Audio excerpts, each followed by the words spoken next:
Армысыздар, Алтай арнасында жаңа Қазақстан хабары өз жұмысын бастайды. Студияда мен Қарақат Жақсылыққызы.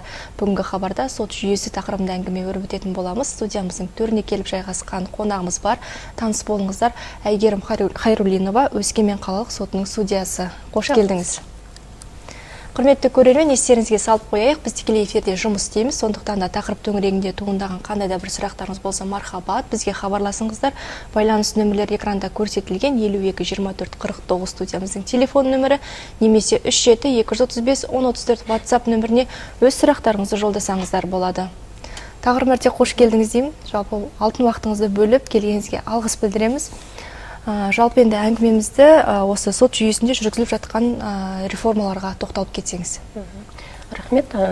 Сұрағыңызға әрине заман талабына сай азаматтардың сотқа деген сенімін арттыру мақсатында жан-жақты жұмыстар атқарылып жатыр. Зиялы заңгерлер қауымының ортасында жаңағы өзгерістер талқыланып жатыр. Солардың ең бастыларына тоқталып кетейін.